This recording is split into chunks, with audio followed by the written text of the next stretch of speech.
Nuestro tema de hoy, Cristo, el tabernáculo del testimonio, el arca del testimonio, Dios con nosotros. Quiero hacer un recorderis, ya que hace 3 semanas que no estamos estudiando esta carta por cuestiones de la despedida de nuestro misionero, que dio sus sermones de despedida, y por el tema del matrimonio que tuvimos. Por eso habíamos cesado un poco este tema, pero quiero recordarles un poco cómo es que llegamos hasta el capítulo 9 de Hebreos. En lo que usted llega, y en lo que abre usted su cuaderno de apuntes, donde usted escribe diligentemente todo lo que aprende en el sermón, ¿verdad? Hablo como hombre, dice Pablo, traiga sus apuntes y su cuaderno. Quiero recordarle un momento donde nos encontramos en la carta de los Hebreos y cómo llegamos allí. Deseo que ponga cuidado, voy a hacer un trazo desde el capítulo 1, sin ir a los versículos. Solamente quiero que usted memorice y que haga ejercicio de reflexión para que podamos recopilar la mayor información, pero sobre todo la reflexión de Cristo en el pasaje. El escritor de Hebreos nos ha hablado que Dios había expresado, se había manifestado en los postreros tiempos a los padres por los profetas. Usted lo recuerda, si empieza la carta. Qué testimonio tan extraordinario. Dios habló. Pero ¿qué hay de esa evidencia de que Dios habló? ¿Cuál era el testimonio en la tierra de que Dios le había hablado a Moisés? Bueno, no solamente la escritura nos dio testimonio de que Dios le habló a Moisés primeramente, y que le habló a los profetas y a los padres por medio de ellos, sino que también la misma historia refleja que el pueblo de Israel fue el receptor de los libros del Antiguo Testamento. Ahora, ¿qué otra cosa nos hablaba? Bueno, la gloria visible de Dios se posaba desde el Antiguo Testamento, desde que salió el pueblo de Israel de Egipto. Se posaba la gloria de Dios en el tabernáculo. Después se posó en el templo. Entendiendo entonces que Dios le habló en la antigüedad a los padres y la gloria de Dios caminó con ellos desde el desierto y después en el templo, así empieza la carta de los Hebreos. Pero dice que no solamente habló así, sino que después Dios les habló por medio del Hijo. Ahora, una pregunta obligada en esto es: ¿por qué va a venir el Hijo a hablar después de que ya ha hablado Dios desde el Antiguo Testamento? Y deseo que usted reflexione y poder unir nuestras ideas de cómo el culto ha comenzado, hablando de los 10 mandamientos. Y yo espero que usted recuerde esto que le voy a comentar. El Señor llama a Moisés en el monte. Sube Moisés, está una nube, hay fuego, hay resplandor. Decía nuestro expositor de la convocación de los 10 mandamientos que debajo estaba el pueblo y veía eso espantado. Y cuando usted se acerca al texto, más abajo dice: pero Dios les hablaba y ellos no comprendían. Es decir, ellos veían cómo Dios les estaba hablando, pero ellos no entendían. Por eso Moisés tenía que subir a escuchar la voz de Dios, comprender, conocer a Dios y bajar y explicarles. En esto puede usted resumir todo el Antiguo Testamento, en que Dios usó a Moisés primero para poder expresarse a su pueblo y poder expresar y poder hacer por medio de la instrucción de Dios un tabernáculo y después un templo donde Dios hablase. ¿Para qué? Para que hubiese testimonio de que Dios habló. Este es el tema de la carta de los Hebreos. Entendiendo entonces por qué es que Cristo habría de venir en el tiempo del cumplimiento de las promesas, el tiempo señalado por el Padre para que llegase Cristo, la perfección, el cumplimiento, la completitud de todas las promesas. Todas las promesas del Antiguo Testamento tenían algo que les faltaba. ¿Qué le falta a una promesa? Yo le digo a usted, que se cumpla, ¿sí? Cuando hay una promesa, usted espera. ¿Y como para cuándo? ¿Sí? Espero que usted recuerde cuando fuimos a Pedro, que todos los profetas del Antiguo Testamento, ¿qué hacían? Inquirían, ¿sí? Indagaban. ¿Qué cosa? Acerca de qué persona y qué tiempo hablaba todas las promesas del Antiguo Testamento, para que viesen en qué personas iban a cumplir. Todos los profetas del Antiguo Testamento hacían eso. Cuando Cristo entonces viene, la perfección ha llegado. Algo le faltaba a la ley de Moisés. ¿Qué le faltaba a la ley de Moisés? La posibilidad de que fuese cumplida, de que se pudiese disfrutar. En la ley de Moisés no había deleite al esforzarme por cumplirla. ¿Por qué? Porque desde mis fuerzas yo no podía cumplirlas. Había frustración. Por eso los fariseos la disminuían a tal forma que pudiéramos cumplirla. Pero la ley de Dios fue dada para que el pecado abundase.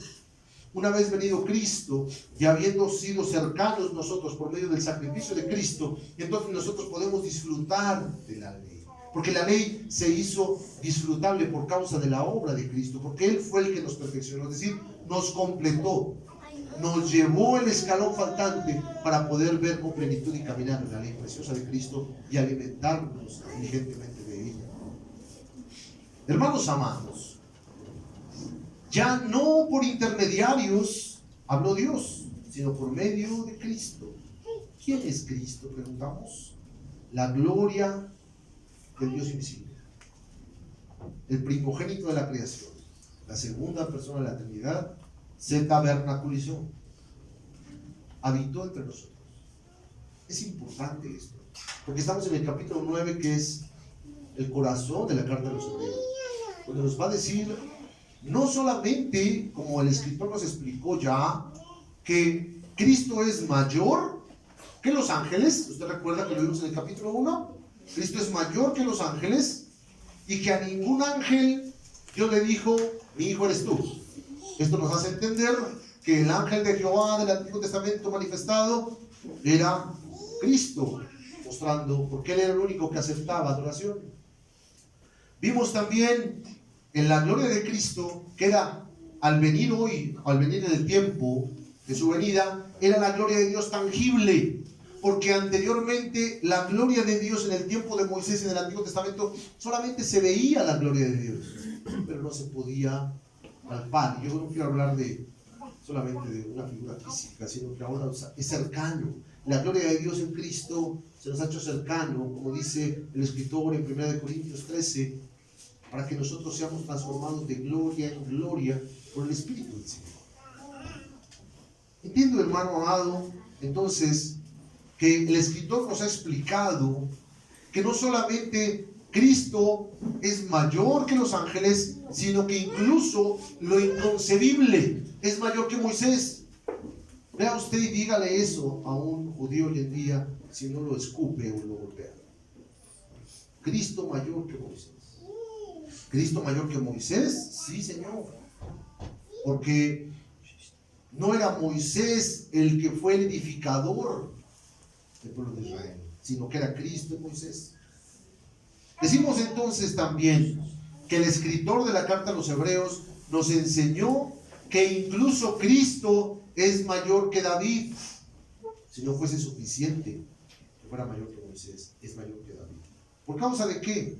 Por causa de Melquisedec. Porque Melquisedec, que quiere decir rey de justicia, sumo sacerdote o sacerdote del Dios Altísimo, también era rey. Y al diezmar a Abraham, también de paso nos enseña el escritor que no solamente es mayor que Moisés, mayor que David en su reinado, sino que también es mayor que Abraham. Escuchaba una exposición de un rabino judío que los despreciaba con todo su corazón. Hablan muy feo. No pude alcanzar a terminar su comentario porque era muy feo. Me estaba enojando, entonces mejor no pagué. Pero son muy soeces. Y al acercarnos al texto de Hebreos, yo deseo que usted pueda entender cuán peligroso era exponer que Cristo Jesús era mayor que Moisés, mayor que David y mayor que Abraham. Podían matar al expositor, los judíos, porque era una blasfemia, azotarlo como azotaron a Pablo, o matarlos como mataron a todos los apóstoles. A veces sacamos el texto de su historia. Yo pregunto hoy en día, ¿será que yo testifico realmente de Cristo de tal manera que mi vida corre peligro? Gracias a Dios no, porque estamos en un país donde hay libertad de expresión. Pero ¿será que yo me acerco a la Escritura y la estudio de tal manera que la vida de mi carne, la vida pecaminosa o la muerte pecaminosa que se manifiesta dentro de mí, corre el peligro de desaparecer. Ojalá que así sea. Deseo que así sea.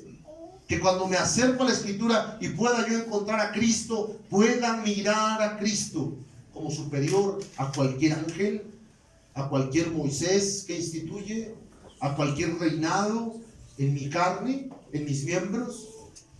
Como dice el escritor Pablo en la carta a los Romanos, en el capítulo 6, no reine pues el pecado en vuestro cuerpo mortal, de modo que le obedezcáis. ¿A quién he de obedecer entonces, Pablo? A Cristo, Rey y sumo sacerdote de los bienes venideros. El escritor entonces de Hebreos nos enseña que incluso Abraham, que era el padre de las multitudes, era muy pequeño, porque había venido el Cristo que era el primogénito y que había cumplido la profecía de Isaías, donde sería llamado Padre Eterno. No porque él fuera el Padre, sino porque él era el Padre Eterno en la tierra, el representante de Dios en la tierra, la imagen de Dios invisible, el Hijo de Dios, el primogénito, el heredero de todas las cosas. Ahora pues, estamos entonces en el capítulo 9, hice un resumen temático y aplicado a nuestro pasaje para que pudiéramos tener un poco más de sentido. Estamos ahora sentados en el tabernáculo, en el capítulo 9, donde hablaremos de la preciosa comunión que podemos disfrutar por medio de la sangre de Cristo. Hablaremos de aquí en adelante, en los siguientes sermones, de los muebles y sus usos, para ver con claridad, o si acaso el Señor nos permitiese, un poco más claramente, la obra de Cristo en su pueblo. Entonces veremos hoy Cristo, el tabernáculo del testimonio, el arca del testimonio que Dios está con nosotros. ¿Qué es un testimonio? Le pregunto yo, hermano. ¿Qué es un testimonio? Un testimonio está dentro de un testigo, o es algo que es testigo de algo que sucedió. Y no puedo dejar de recordar cuando los casos estos de policía y esta situación donde hay testigos que hablan acerca de algo, no porque el testigo sea especial, sino porque lo que hay dentro de él es especial. Lo que él va a decir es especial. Lo que él tiene es especial. Lo que ha visto es especial. No es él. Somos vasos de barro. No somos tan importantes. Él es en todos nosotros. Cristo, la gloria de Dios. Y no pude dejar de recordar Juan 8:37, y no mire que yo no voy a recordar. Cuando Jesús estaba hablando con los judíos, pero no cualquier judíos, los judíos que habían creído en él. ¿Usted se acuerda de este pasaje? ¿Lo hemos hablado? Juan 8:37. Los judíos que habían creído en él. ¿Y qué discusión tiene con esos judíos? Les dice: sé que soy descendientes de Abraham, pero procuran matarme porque mi palabra no cabe en sus cabezotas.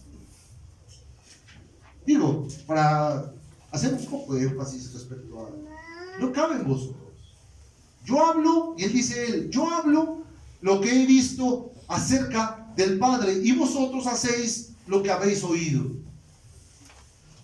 Ciegos, les está diciendo, porque ustedes oyen, pero yo veo, dice él, porque él es el único que ha visto al Padre. Nadie más ha visto al Padre. Y él viene a hablarnos del Padre. Él viene a instruirnos acerca del Padre. Él viene a mostrarnos el camino al Padre. Termina esta discusión diciéndoles el Señor a ellos: si ustedes verdaderamente fueran hijos de Abraham, harían lo que Abraham hizo, pero ahora procuran matarme a mí, hombre que les he hablado la verdad, la cual he oído de Dios. ¿No hizo esto Abraham? Con esto deseo recordar cuál es el propósito con el cual Dios le ha dado a usted el testimonio de la resurrección de Cristo. Si las señales de Cristo, el testimonio de la cruz está sobre usted, está en usted, el pacto de gracia que leímos en el capítulo número 8 ha sido concedido en su corazón, ¿cuál es el propósito de que usted se levante y dé testimonio? ¿Cuál es el propósito de mi vida? ¿Para qué me levanto todos los días? para ir afanado a trabajar y cargarme y luchar todos los días porque las cosas no son como yo quiero? ¿Es acaso ese es el propósito? Decir, ay, camino tristemente porque no ha llegado el Señor en su promesa. ¿Cuánto tarda tu promesa de tu segunda venida, Señor? ¿Ese es acaso la promesa que Dios nos dio en esta vida antes de que Él venga? ¿O acaso no es como nos dijo el apóstol Pablo y Santiago? Gozaos, alegraos cuando os halléis en diversas pruebas. Es una lucha que produce en mí gozo constante, alegría, propósito, meditación, madurez. Mire, veo tanta gente cómo se levanta. Yo no soy muy deportista, que digamos, exceptuando por el básquetbol. No veo muchos deportes, ni tampoco los veo de repente, pero hay gente que le gusta los deportes y hace y lucha y se capacita y se esfuerza. El apóstol Pablo nos hace referencia a eso y nos dice: yo no boxeo como boxeando en el aire, sino que boxeo golpeando mi cuerpo, mi carne, para ponerlo en servidumbre. ¿Será, hermano amado, que eso es lo que hacemos? ¿O será que sí golpeamos el aire? Y siempre estamos justificándonos de nuestras irresponsabilidades cristianas, familiares, eclesiales. ¿Será? Es una pregunta. Vamos a leer nuestra lectura después de esta introducción tan reflexiva. Hebreos capítulo 9, versículo. Vamos a leer del versículo 3 al versículo 10. Dice la santa palabra del Señor. Leo. Tras el segundo velo estaba la parte del tabernáculo llamada el lugar santísimo, el cual tenía un incensario de oro, y el arca del pacto cubierta de oro por todas partes, en la que estaba una urna de oro que contenía el maná, la vara de Aarón que reverdeció y las tablas del pacto, y sobre ella los querubines de gloria que cubrían el propiciatorio, de las cuales cosas no se puede hablar en detalle. Y así, dispuestas estas cosas en la primera parte del tabernáculo, entran los sacerdotes continuamente para cumplir los oficios del culto.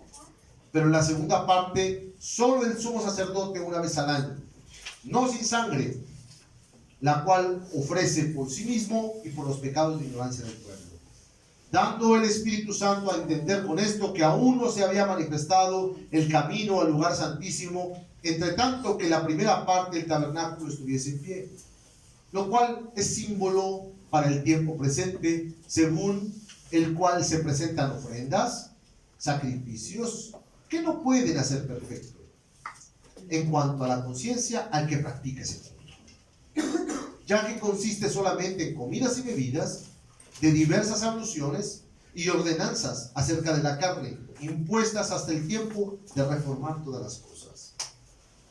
Y, hermanos, si usted llegó temprano, podrá unir una cantidad de elementos importantes respecto a nuestra clase de escuela bíblica que tuvimos, y recordará que hablamos de una reforma, que hablamos de un tiempo de cumplimiento, y deseo poder unir aquí esta figura. El escritor nos dice, según la lectura, que había un tabernáculo y que tenía ordenanzas de culto, y que esto estaba lleno de ¿qué? De símbolos. La palabra símbolos quiere decir parábolas. Se traduce en griego la palabra parábolas. Es decir, Dios hablaba al pueblo de Israel en el Antiguo Testamento por medio de parábolas en cada una de las cosas que hacía. Y yo deseo poder aplicar un poco aquí y hacer un poco de ejercicio espiritual, explicarle algunos ejercicios espirituales que uno hace todos los días. Cuando uno se levanta y le pasan cosas en su vida cotidiana, sucesos que no tiene control, o aquellas cosas que uno planea y le salen bien, usted y yo, ¿será que recordamos y decimos: Señor, pero tu gracia? Cuando me sale algo mal y yo digo: Señor, veo tu gracia, veo mi miseria, mi incapacidad para poder cumplir las cosas que yo quiero lo que tú demandas. Señor, ayúdame en mi enfermedad, en mi debilidad. Señor, he podido conquistar, he podido ver la conquista tuya, la libertad en ese pecado que me abrumaba. He podido ver la libertad en esta angustia que tenía, Señor, como en el pueblo de Israel cuando lo sacaste.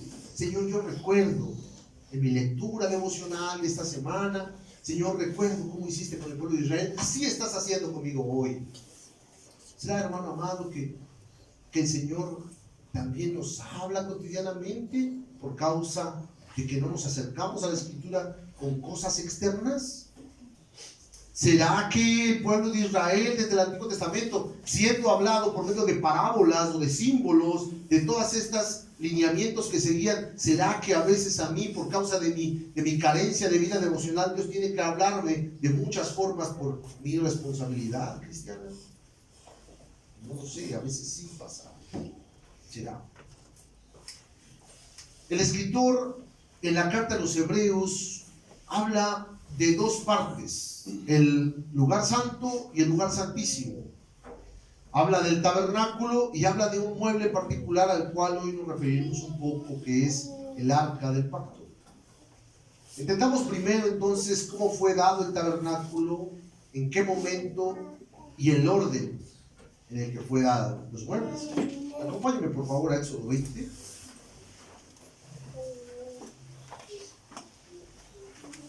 En Éxodo 20, hermano amado, en el versículo número 18.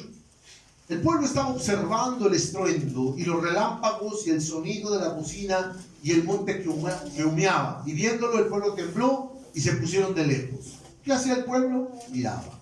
Ahora vea lo que dice el pueblo. Le dice a Moisés: habla tú con nosotros y nosotros oiremos, pero no hable Dios con nosotros para que no juramos. Ahora vea lo que dice el Señor en el versículo número 22. Jehová dijo a Moisés: así dirás a los hijos de Israel: vosotros habéis visto que he hablado desde el cielo con vosotros. ¿Cómo? Usted puede ver ahí que dice el Señor: vosotros habéis visto que he hablado. ¿Cómo se ven las palabras? ¿Cómo ven las palabras de Dios ellos? Como truenos, oscuridad, y no entienden absolutamente nada de lo que Dios está hablando. Acaba de darles todos los 10 mandamientos, ¿y saben cuáles entendieron ellos? Ninguno. Por eso Moisés baja y escribe esos mandamientos en un librito. Ahorita vamos a ver. Ellos están viendo eso, están muertos de miedo. Lo más curioso, es decir, como decía nuestro hermano que abrió en la convocación, como decía, el pueblo de Israel dijo: haremos todo lo que digas. Haremos todo lo que digas, y ni estás entendiendo lo que está diciendo. Solamente ven y le dice: ve, habla con él, y vienes y nos dices, y todo lo que él diga lo vamos a hacer. Qué difícil. Qué difícil es. Vea usted el versículo 24. El Señor le dice a Moisés: altar de tierra harás para mí, y sacrificarás sobre él tus holocaustos y tus ofrendas de paz, tus ovejas y tus vacas, en todo lugar donde yo hiciere que esté la memoria de mi nombre, vendré a ti y te bendeciré. La preciosa gracia del Señor le dice a Moisés: donde yo haga memoria de mi nombre, donde yo coloque mi nombre, y esta figura es la identidad de Dios, la gloria de Dios, la presencia de Dios, donde yo esté en la presencia de Dios, ahí te bendeciré. Y deseo poder aplicar un poco esto que estamos hablando. Es decir, el Señor está hablando con Moisés en el monte y le dice que va a hacer un altar, y que ese altar va a tener la gloria de Dios ahí, y ahí Dios va a bendecirlos. ¿Qué es lo que les está diciendo? Ahora, vamos caminando en el pasaje, y le voy a invitar, por favor, que vayamos viendo. Vamos a ir al 25, pero espera un segundo. Quiero caminar por el pasaje, porque hay una cosa que deseo que usted pueda entender. Cuando usted lee Éxodo, los pasajes no son completamente ligados históricamente. Lo que vamos a leer ahorita del 20 al 25 son cosas que Dios le dice a Moisés arriba en el monte. Y después el 20 se une con el 25. Y es lo que quiero explicarle. Estamos en el 20. Moisés ya ha subido al monte, está escuchando a Dios hablar. Vea usted lo que sucede en el 21. Le habla Dios a Moisés no solamente lo del altar, y tampoco le dice solamente lo que lo va a bendecir, ¿sí? Sino que le habla sobre la ley de los ¿qué? De los esclavos. Y ahí en este mismo pasaje le habla sobre herir personas y sobre matar personas. Está extendiendo los 10 mandamientos de tal manera que los mandamientos en estos 4 capítulos se entrelazan entre ellos. Los 10 mandamientos están unidos uno con otro y Dios le está explicando a Moisés cómo matar también tiene que ver con robar. Cómo tener un esclavo y maltratarlo tiene que ver con codiciar. Él va uniendo los mandamientos en estos 4 capítulos. Después le invito a que usted lo lea con mayor cuidado y vea la riqueza. Le habla sobre la restitución en el capítulo 22 y le habla sobre el ladrón que se mete a una casa y empieza a explicar estos mandamientos y los une poco a poco, ¿sí? Con el hurto, con la muerte, con la mentira. Todo el capítulo 22 habla muerte, mentira, engaño, robo, codicia, son los mandamientos. Está Moisés hablando con Dios, o más bien Dios hablando con Moisés. En el 23 sigue hablando Dios con él. Y en el 24, aquí va a haber un cambio. Está terminando Moisés de hablar con Dios en su primer encuentro después de los 10 mandamientos. Y le dice en el versículo 1, sube ante Jehová, le dice Dios a Moisés. Está Moisés arriba, ¿ok? Le dice, vas a bajar y vas a subir ¿con quién? Con Aarón, con Nadab, con Abiú, con 70 de los ancianos de Israel, y te inclinarás de lejos. Le da esas instrucciones. ¿Sí estamos de acuerdo? ¿Está conmigo? Ahí, perfecto. Ya, baja Moisés. 3. Y Moisés viene y le cuenta al pueblo todas las palabras. ¿Qué palabras? Las desde el capítulo 20 hasta el capítulo 24, la primera porción. ¿Sí está usted de acuerdo conmigo? Él habla de eso. Y mire, ¿por qué hago esto con ustedes, hermano? ¿Por qué no les sintetizo todo y se lo doy masticado? Porque tenemos una mala costumbre de no leer la escritura. Hoy en día hay tantos teólogos, y hablábamos hace rato de esto, hay tantos teólogos que leen a Calvino, a Lutero, a Whitefield, a los puritanos, y se saben eso de memoria y no conocen la escritura. Y eso es vergonzoso. Vergonzoso. Igual como veíamos en el pasaje de los 10 profetas, es necesario eso, pero es indispensable conocer la escritura. Y a veces, holgazanamente, no leemos la escritura y es importante conocerla. Le invito, le motivo. Yo sé que a mí me cuesta trabajo. Y miren, Moisés baja, versículo 3. Les da todas las palabras de Jehová que había recibido hasta ahí y todas las leyes, y todo el pueblo responde a una voz: haremos todas las palabras que Jehová ha dicho. Hasta aquí es la segunda vez que el pueblo dice eso. La primera vez, ¿dónde fue? En Éxodo 19, donde no entendieron absolutamente nada y dijeron: haremos todo lo que él diga. No entendía nada, veían oscuridad, truenos. Sí, lo que hacemos, lo que sea. Aquí baja Moisés, les explica y dice: sí, lo haremos. Ahora vean, versículo número 4. Moisés escribe todas las palabras de Jehová, y levantándose de mañana edifica un altar al pie del monte y 12 columnas según las 12 tribus de Israel. ¿Y qué sucede? Vienen jóvenes, ¿sí?, de los hijos de Israel y ofrecen holocaustos, becerros, sacrificios de paz a Jehová. Y Moisés toda la mitad de la sangre la pone en tazones, la esparce la mitad sobre el altar y toma el libro del pacto. ¿Cuál libro del pacto? Si no le han dado las tablas, si todavía no sube. El libro que acaba de escribir. Lo pasamos por alto, le damos de nuevo. Versículo número 3. Y Moisés vino y contó al pueblo todas las palabras de Jehová y todas las leyes, y todo el pueblo respondió a una voz y dijo: haremos todas las palabras que Jehová ha dicho. Y Moisés escribió todas las palabras de Jehová. ¿Las escribió dónde? Pues en un libro. Ahora, ese mismo libro va a aparecer en Deuteronomio 31. Y es el libro que está usted leyendo ahí. Es este libro. el libro del Pentateuco, la Torá. Está siendo escrita aquí, la está escribiendo Moisés. Lo que usted está leyendo, aquí está escribiéndolo. Y en Deuteronomio 31 es el libro que va a quedar por fuera del arca. Ese libro está ahí como testimonio. Interesante, ¿sí? El Pentateuco, la Torá de Moisés. Perfecto. Entonces, versículo número 7. Y toma el libro del pacto y lo lee a oídos del pueblo, el cual dijo: haremos todas las cosas que Jehová ha dicho y obedeceremos. ¿Otra vez? ¿Ya la tercera vez? ¿Sí o no? ¿Está conmigo? Tercera vez que dice eso. La primera vez fue el capítulo 19. Ellos dijeron: haremos, no entendemos nada, pero haremos lo que dijo. La segunda vez es cuando Moisés baja y de boca les confiesa, y él dice: lo haremos. Después lo escribe y se los lee. Y ellos dicen: haremos. ¿Cuántos testimonios hubo ahí de que haremos? 3 testimonios. Haremos, haremos, haremos. La figura hebrea es confirmación. Tu boca ya ha confirmado 3 veces ya, sin entender, de oídas y por escrito.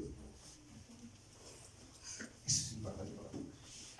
Me acuerdo de Job, cuando decía: de oídas te había oído, pero ahora, Señor, mis ojos te ven, por tanto me arrepiento en polvo y ceniza. Me acuerdo de Adán, hermano, cuando estaba escondido en los árboles allá metido, y el Señor de allá lo llamó, y no salieron los árboles corriendo, salió Adán, porque escuchó el llamado, ese llamado irresistible.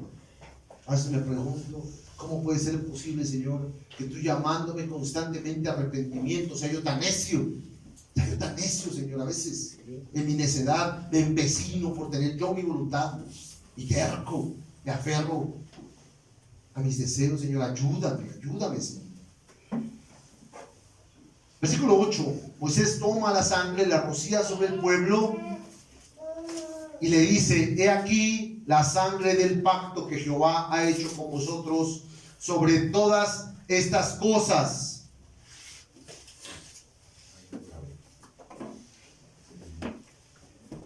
Y subieron Moisés y Aarón, Nadab y Abiú y 70 de los ancianos, y vieron al Dios de Israel, y había debajo de sus pies como un embaldosado de zafiro, semejante a ¿qué? Al cielo cuando está sereno. Ahora, en el versículo número 12, Moisés vuelve a subir al monte, porque Jehová le dice a Moisés: sube a mí al monte y espera allá, y te daré ¿qué? Las tablas de piedra y la ley y mandamientos que ¿qué? ¿Quién los escribió?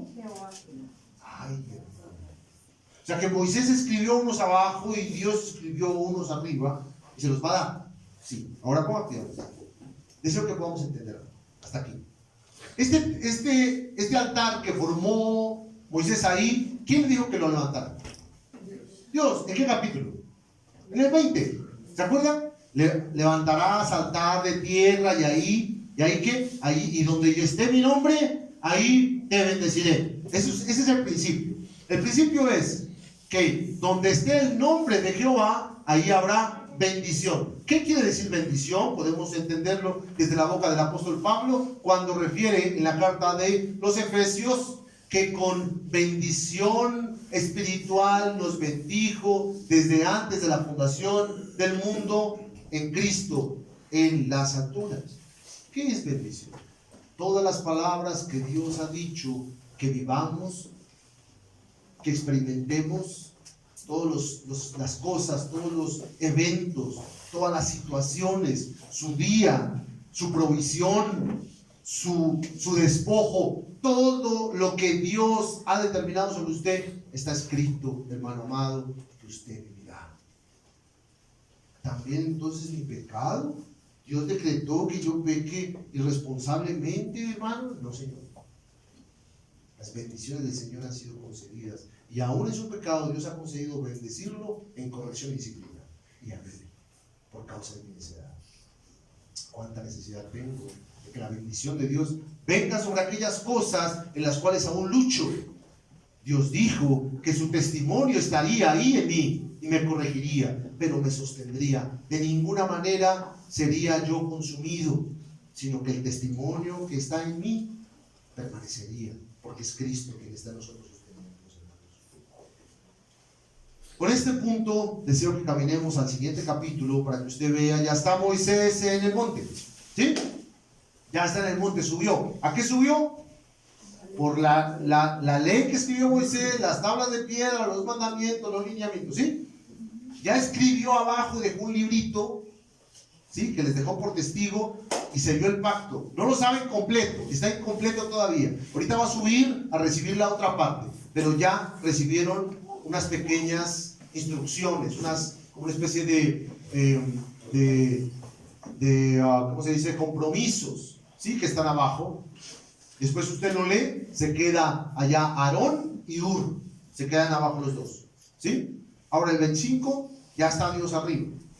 ¿Qué sucede? Vea usted aquí, Dios le dice: di a los hijos de Israel que tomen para mí ofrenda de todo varón que la diere, de su voluntad, de su corazón tomaréis mi ofrenda. Esta es la ofrenda que tomaréis de ellos: oro, plata, cobre. Y empieza a darles cada una de las cosas que ellos debían de dar. Pero ¿qué no la de tu corazón? ¿Por qué mejor no te llevo heno, madera, hojarasca? Pues es de mi corazón, es lo que a mí me nace. No, le dice, no, espérate. Tienes que traerme esto: oro, plata. Y le empieza a dar todo lo que tiene que llevar y le dice: y tienes que traerlo de buena voluntad y de corazón. En el versículo número 8 les dice: y harás un santuario, ¿para quién? Para mí, y habitaré en medio de ellos. Aleluya. Hermano, ya no estará en el monte, va a bajar, pero tiene que tener unas especificaciones para que habite con ellos. ¿Se acuerdan lo que iba a suceder donde él pusiera su nombre? Poner su nombre es habitar. ¿Qué va a pasar? Va a haber bendición. ¿Qué es bendición? Las buenas palabras que Dios ha dicho que se cumplan, se cumplirán. Dios dio promesas a Abraham. Dios dio promesa a Adán después de la caída. Vendría una simiente. Dios dio promesa a Noé. Hay una cantidad de promesas que apuntan a Cristo. Y ahora le está diciendo a Moisés: prepara un tabernáculo porque voy a caminar en medio de ustedes. ¿Sí? ¿No está emocionado? Yo sí.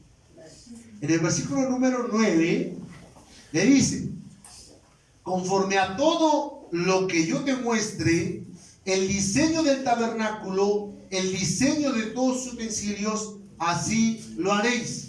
No harás lo que se te dé la gana, Moisés. No imaginarás cosas, no serás inventivo, ¿sí? Sino que lo que yo te diga, eso harás. Sí, Señor. Versículo número 10. Harán también un arca de madera de acacia, cuya longitud será, y empieza a darle los lineamientos de ¿qué? No, del arca. Vea usted que le dijo que va a ser un tabernáculo, pero no le dijo cómo ni cuál es la medida. Eso viene después. Lo primero que le va a dar una instrucción es de lo más importante, lo que va a contener el tabernáculo: un arca. Eso es lo más importante. Ese tabernáculo va a ser para guardar el arca.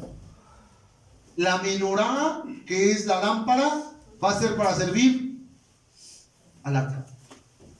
En los panes de la propiciación, la proposición, van a ser para servir a propósitos que representa el arca. El altar de incienso que se va a usar para quemar en el día del perdón, en el día de Yom Kippur, una vez al año, también va a ser para propósitos de la función del arca. Vamos hacia atrás, ¿sí?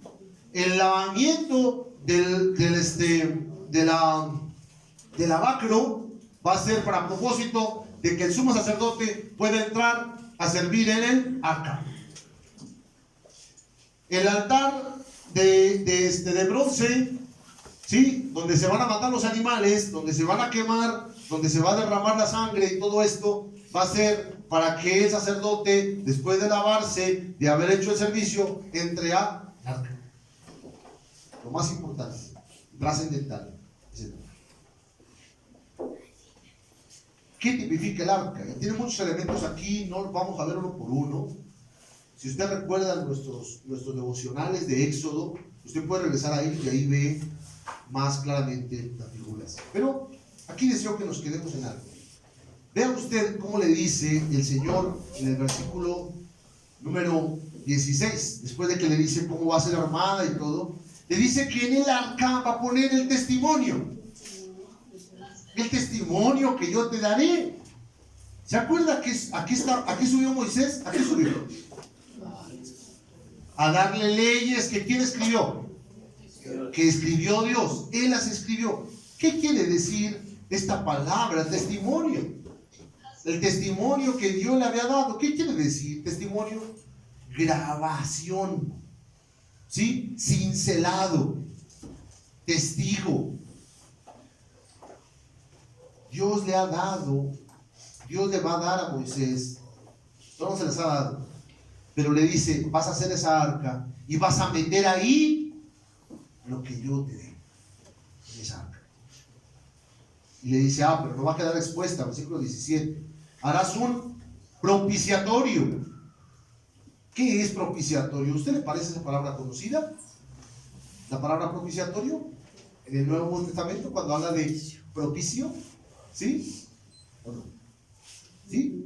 La palabra se usa para hablar de cubrir, en el Nuevo Testamento se usa para hablar de expiar, se usa para condonar, se usa para cancelar, para pagar.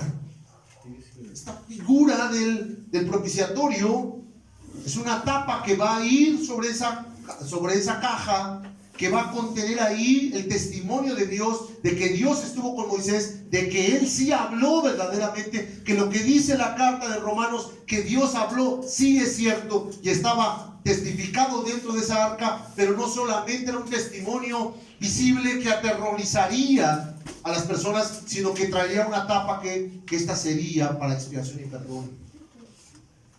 Qué terrible hubiese sido que esa caja no tuviera tapa, porque así quedará expuesto que Dios y yo, que Dios y usted son completamente diferentes, y que como leíamos y estudiábamos el viernes en la clase en Palo Quemado, la bondad de Dios es terrible para mí, porque yo soy perverso y malo. Hay un libro excelente respecto a hombres pecadores, hermanos de un Dios airado. Era muy bueno que alguno de ustedes escribiera hombres pecadores, hermanos de un Dios bueno. Es terrible. Dios bueno, yo malo. Todopoderoso, miserable gusano yo. Todo justo, todo perverso. Dios no dejó esa ley que resplandeciese para quemarme, sino que cubrió, tapó, puso un propiciatorio. ¿Para qué? Para cubrir, como testimonio de que Él cubriría, quitaría nuestros pecados en Cristo Jesús. Excelente. Vemos entonces, y sigue leyendo usted conmigo, versículo 19. Harás un querubín en un extremo y un querubín en otro extremo. De una pieza con el propiciatorio harás los querubines en dos extremos. Y los querubines extenderán sus alas, cubriendo sus alas el propiciatorio, y sus rostros el uno al otro, mirando el propiciatorio, los rostros de los querubines. ¿De qué se acuerda usted? ¿Dos querubines? El huerto.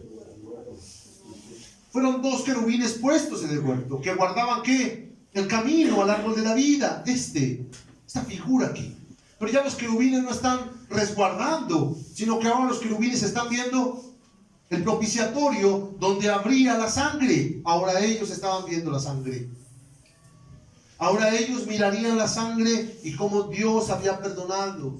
Dios había provisto de esta figura para mostrar que estos querubines eran testigos que Dios haría justicia y que no pasaría de ninguna manera por alto nuestros pecados.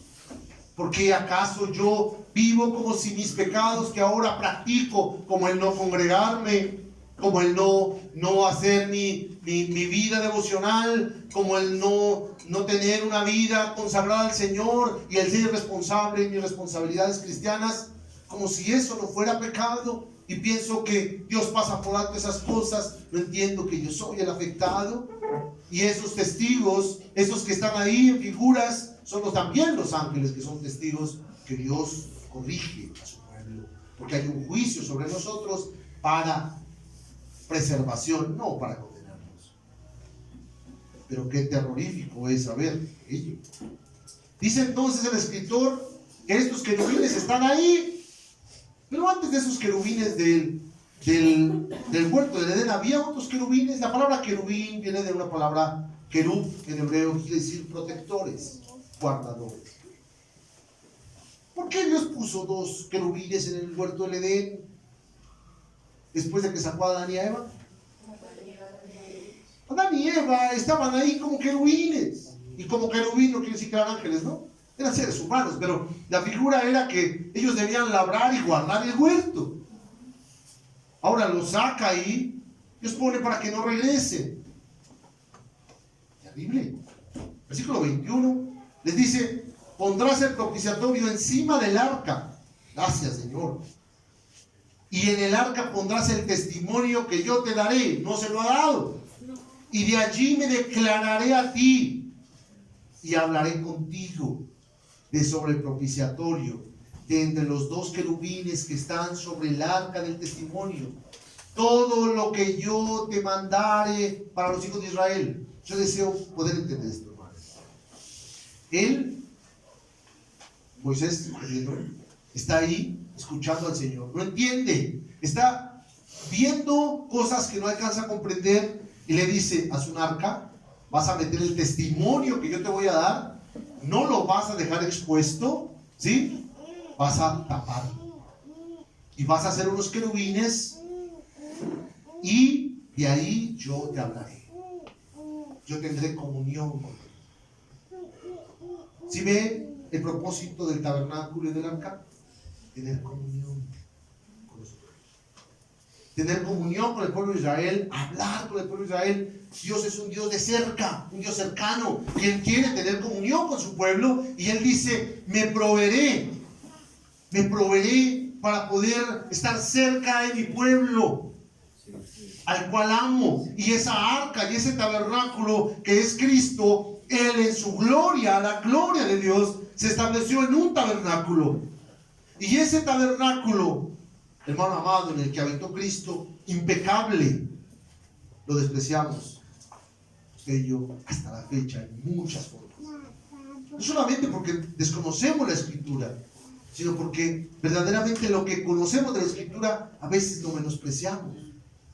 Y despreciamos el testimonio de Cristo, que es el tabernáculo, que es el arca preciosa del gobierno de Dios, como voy a explicar ahora. Porque el arca era la figura del trono de Dios en la tierra. Eran los pies de Dios en la tierra. Era el estrado de los pies de Dios en la tierra. Eso era. ¿Qué quiere decir los pies de Dios en la tierra? La palabra aparece por primera vez en Génesis 1, 26, 27. Cuando dice: sojuzgad y señoread. Las dos palabras son pisotear. Cuando David, como vamos a ver ahorita en un pasaje, decía: yo quiero hacerle un estrado a los pies de Dios, era la tipificación de que el gobierno de Dios había llegado a la tierra y que Dios gobernaba en Israel. Oh, hermano amado, cuando recuerdas su palabra que dice que el Israel de Dios, el verdadero Israel de Dios, es Cristo. Que el Israel de Dios son aquellos que han nacido de nuevo. Tú puedes saber que el estrado de los pies de Dios es su iglesia. Y puedes reconocer, hermano amado, junto conmigo, que en mucho de ese señorío despreciamos nosotros la gracia del Señor. ¿Cuándo debo recordar esto? Cada día. Pero cuando debemos ver a Cristo, que Él me sostiene, me sostiene. El escritor deseó con esto caminar, hasta ahí aparece el arca. Después empieza a hablar de otros pasajes, pero quiero hablarte y que me acompañes al capítulo 29. En el capítulo 29 sigue Moisés arriba. No vamos a hablar hoy del becerro de oro, tal vez más adelante. Hoy no hablaremos de eso. Pero Moisés está en el capítulo 29, todo está arriba. Y ve lo que le dice el Señor en el versículo número 43. Hablando ya del tabernáculo, ya le explicó el tabernáculo y le dice: allí me reuniré con los hijos de Israel y el lugar será santificado con mi gloria. Es decir, Él pondrá su presencia, su nombre estará ahí. Qué chévere. Y santificaré el tabernáculo de reunión y el altar. Santificaré asimismo a Aarón y a sus hijos para que sean mis sacerdotes. 45. Y habitaré entre los hijos de Israel y seré su Dios. Usted recuerda Hebreos capítulo 8 cuando dice: y vosotros seréis mi pueblo y yo seré vuestro Dios. Yo deseo que usted pueda acercarse conmigo y entender: Señor, tú has colocado en mí el testimonio de Cristo. Hay un arca testificando sobre tu señorío en mi vida. Cuanto más a veces me comporto responsable. Señor, Él prometió que haría una morada transitoria con este pueblo y haría justicia para sostenerlos. ¿Qué sucedió? Y aunque no vamos a ir al becerro, deseo que pasemos el pasaje del becerro y vaya al capítulo 40. Y en lo que usted va, le explicaré qué pasó. Lo que pasó fue que Dios le dio a Moisés todas las instrucciones y le dijo quién haría cada mueble y cómo lo haría. Y después el pueblo vio que Moisés se tardaba en el capítulo 32. Que Moisés se tardaba en el capítulo 32 y hicieron un becerro. Después hubo un juicio. Hubo un juicio fuerte. Y Dios en el capítulo 34 tuvo que renovar el pacto después de que Moisés rompió las tablas. Eso lo veremos más adelante, otro día. Pero Dios renovó su pacto ahí. Y cuando nosotros hablamos de que Moisés vuelve a subir al monte otra vez, y Dios le dice a Moisés: el día de reposo será tu señal. Y le empieza a explicar las ofrendas, la forma en la que va a armar el tabernáculo. Empiezan a construirlo. En el capítulo 39. En el capítulo 40 empiezan a construirlo. Y ahí es donde estamos ahorita. Después de la desobediencia, de la rebeldía, del becerro de oro. ¿Qué sucede aquí? Después de edificar el tabernáculo y de la abundante ofrenda que ha dado el pueblo, en Éxodo 40, versículo 19, levantó la tienda sobre el tabernáculo y puso la sobrecubierta encima del mismo, como Jehová había mandado a Moisés. Y tomó el testimonio y lo puso dentro del arca y colocó las varas en el arca encima del propiciatorio sobre el arca. ¿Qué fue lo primero que hizo? Armó la tienda. No puso ningún mueble, solamente armó la tienda. Y después metió el arca. Dios empieza desde adentro. El mueble más importante es el que está adentro. Y de ahí todos los demás operan. Mire, el sacrificio visible que veía el pueblo, ¿dónde estaba? Afuera. El del animal. Lo llevaban y lo sacrificaban. ¿Sí? Y eso era lo que veía el pueblo nada más. Y veían cómo se quemaba el animal y veían cómo se lavaba el sacerdote. Estaban en la puerta parados. Ya para allá adentro no se veía. ¿Qué hacían los fariseos? Lo externo. ¿Qué les pedía a Dios? hacia donde no podían entrar. ¿Qué es lo que Dios nos dio según el nuevo pacto en Hebreos capítulo 8? Lo interno. Pero ¿saben qué es lo más triste? Que a veces despreciamos lo externo. Y en lugar de que esa obra sobrenatural de Dios que es interna se manifieste, no, me empeño en que no se manifieste y me empecino en ser terco y necio. El escritor dice en el versículo número 34, cuando el propiciatorio está sobre el arca, hermano, vea usted, cuando pone el versículo 20, toman el testimonio. ¿Qué es el testimonio? Las tablas, ¿sí? El testimonio, colocan la vara en el arca, ponen todo lo que Dios le dijo, el maná y todo esto, que no lo vamos a ver ahora, y después Moisés pone la cobertura. ¿Para qué? Versículo número 36. Y cuando esto sucedió, versículo número 34, entonces cuando el propiciatorio está puesto, una nube cubre el tabernáculo de reunión y la gloria de Jehová llena el tabernáculo. Y Moisés no podía entrar en el tabernáculo de reunión porque la nube estaba sobre él y la gloria de Jehová lo llenaba. Ay, hermano, yo quiero eso.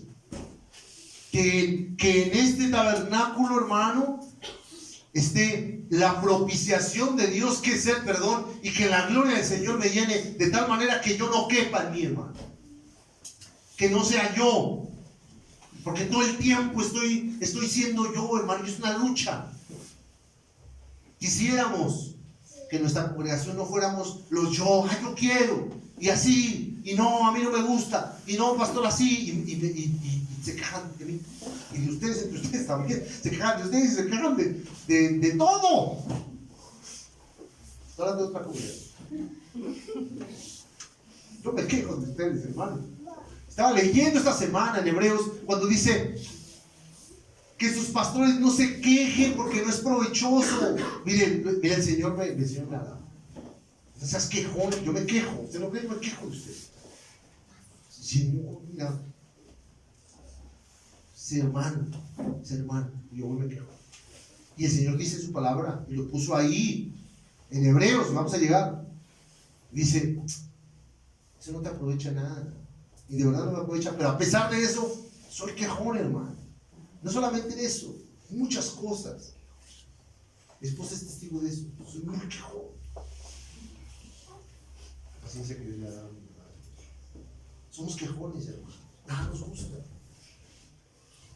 Quisiera que esa gloria me saturara de tal manera que ya no cupiera el yo en mí, hermano. Que ya no cupiera el usted, sino Dios con nosotros. ¿No quiere usted eso? ¿Por qué no trabajamos por ello? ¿Por qué no trabajamos por el Dios con nosotros?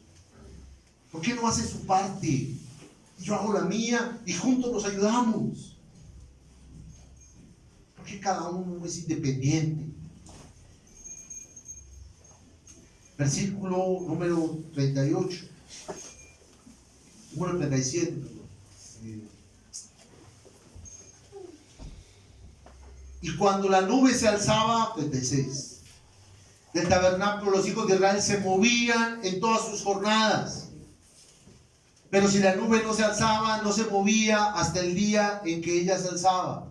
Porque la nube de Jehová estaba de día sobre el tabernáculo y el fuego estaba de noche sobre él, y a vista de toda la casa de Israel en todas sus jornadas. Hermano, la guía del Señor, la compañía del Señor, la presencia del Señor, el nombre del Señor está sobre usted y le guía. Y en los días resplandecientes de luz, su gloria está con usted. Y en los días de oscuridad y de nobleza mental, donde usted y yo pecamos voluntariamente, porque no hay pecados voluntarios. El fuego precioso de Dios y doloroso nos corrige para sostener. Es parte de la provisión de Dios. Quiero terminar con unos pasajes. Primera de Crónicas 28:2. Primera de Crónicas 28:2 dice así: y levantándose el rey David, puesto en pie, dijo: oídme, hermanos míos y pueblo mío, yo tenía el propósito de edificar una casa en la cual reposara el arca del pacto de Jehová, y para el estrado de los pies de nuestro Dios, y había preparado todo para edificarla. Además, oro puro en peso para el altar del incienso, y para el carro de los querubines de oro, que con las alas extendidas cubrían el arca del pacto de Jehová. Este es David.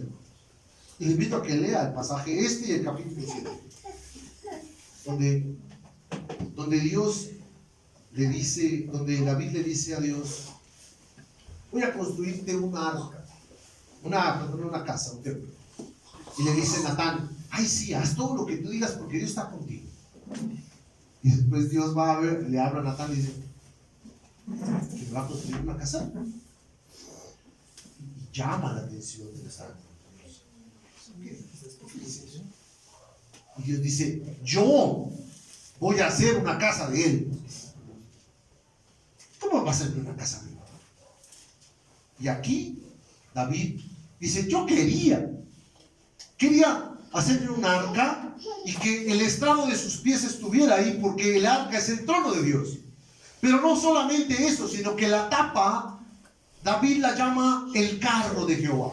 Y usted lo puede ver en Merkabah, la palabra Merkabah en hebreo, que quiere decir que Dios es Dios de guerra, Jehová de los ejércitos, que va en su carroza.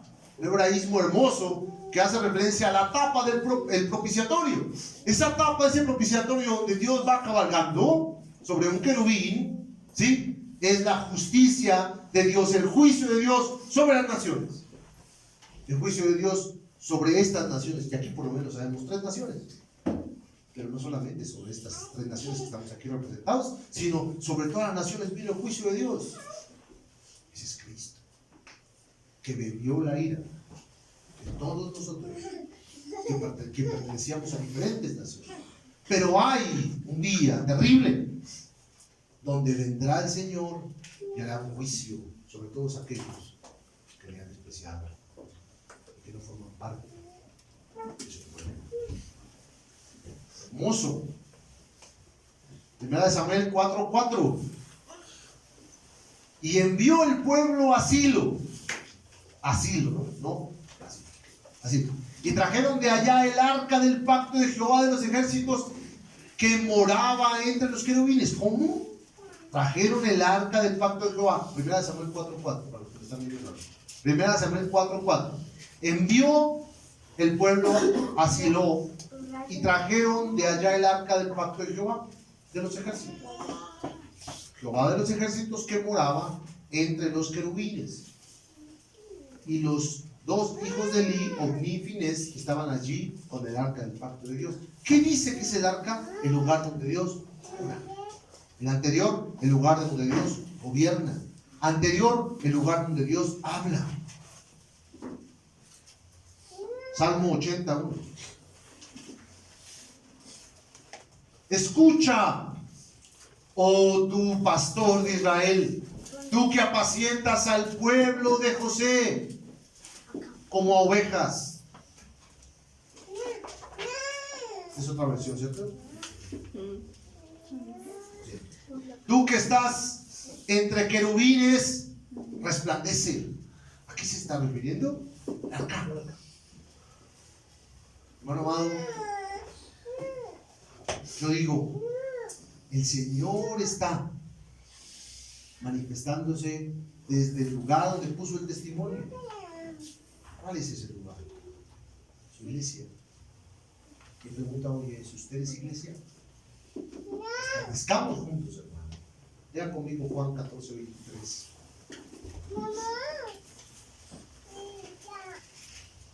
Esta maravillosa expresión de la boca de nuestro buen Señor y Salvador y Dios Jesucristo, nuestro Señor, que dijo: el que me ama, mi palabra guardará, y mi Padre le amará, y vendremos a Él y haremos morada con él. Hermano amado, ¿dónde se guardaba la palabra del testimonio? En el arca. Hermano, ¿usted guarda la palabra? El Padre le ama. Hermano, ¿usted guarda la palabra, la atesora? Guarda no es hacerla solamente. Porque igual como Caín, Dios le dijo, si bien hicieres, ¿no serás enaltecido? No le dijo eso Dios a Caín. O sea, ese perverso hijo del diablo, porque eso dice Timoteo, no estoy hablando mal de él, eso dijo Timoteo, que era un hijo del diablo, ¿sí? Dios le habló y le dijo, haz el bien. Si bien hicieres, ¿no serás enaltecido? No le dijo, sé bueno. Pues imposible, ¿no? No puede ser bueno. Le dijo, hazlo bien. ¿Podía hacerlo bien? Claro. Esta misma confesión de fe nos dice que el impío, el injusto, el que no lleva la gracia, puede hacer cosas que son aparentemente buenas. Eso está lleno el mundo. Pero hermano amado, aquí dice el que guarda, el que valora, el que atesora, el que verdaderamente desea la palabra de Dios. Mi Padre le ama. Dice, y vendremos a Él y haremos morada con Él. El tabernáculo de Dios. La gloria de Dios con los hombres. Cristo, nuestro suficiente Salvador, ha venido a morar en usted. Su testimonio, usted ama y atesora la palabra de Dios. Hermanos, hay una promesa que estamos esperando todavía, no mayor que esta, pero es en plenitud más grande. Apocalipsis 21 nos dice, y espero poder decirlo sin que mi emoción me componga. Apocalipsis 21, vi un cielo nuevo y una tierra nueva, porque el primer cielo y la primera tierra pasaron y el mar ya no existía más. Y yo, Juan, vi la santa ciudad, la nueva Jerusalén, descender del cielo de Dios, dispuesta como una esposa ataviada para su marido. Y oí una gran voz del cielo que decía, he aquí el tabernáculo de Dios con los hombres, y Él morará con ellos, y ellos serán su pueblo, y Dios mismo estará con ellos como su Dios. Enjugará Dios todas las lágrimas de los ojos de ellos, y ya no habrá muerte, ni habrá más llanto, ni clamor, ni dolor, porque las primeras cosas pasaron. ¿No es esa su esperanza? ¿No es ese su clamor todos los días? ¿No es ese su anhelo? Que Él regrese. Hermano amado, es el mío todos los días. Y cuando veo la inmundicia de mi carne, hermano, sufro por contenerme, porque no se enseñoree más de mí. El testimonio de Cristo está en mí, está en usted. Levántese y resplandezca con la luz de aquel que nos ha redimido. Porque el testimonio no dejará que usted y yo lo ocultemos. Él resplandecerá hasta matarnos en este cuerpo. Y llevaremos nuestro espíritu a la gloria del Padre. Él lo llevará. Cristo nos espera. Hermano, consolémonos. Alegremos en ello. Deleítese en ello. Hayamos Cristo nos sostiene. Pongámonos en pie.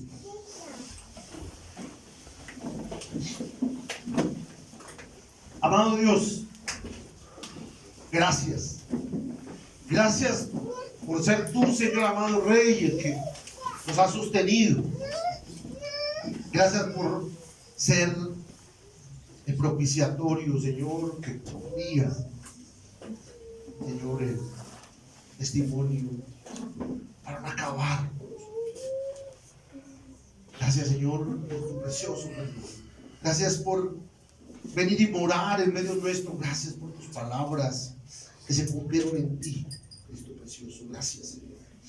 Gracias por venir a nosotros y morar y permanecer en nosotros y purificarnos y limpiarnos, Señor. Gracias, te pedimos, resplandece, Señor, con tu gloria, satura, Señor amado Rey, de tal manera que no quepamos ya nosotros en nuestros mentes, en nuestros pensamientos, que no matemos, Señor, como esos judíos mataban la palabra que hablaba Cristo. No queremos matar la palabra, queremos guardarla, atesorarla, queremos disfrutar de la morada tuya en nosotros, porque has venido realmente a nosotros. Testimonio de ello es que entendemos tu palabra y la amamos, porque a veces pues, es difícil seguirla. Sosténnos y nos sostendremos. Llámanos e iremos, porque somos responsables. Señor, gracias, Iglesia. En Cristo oramos, Señor, creyendo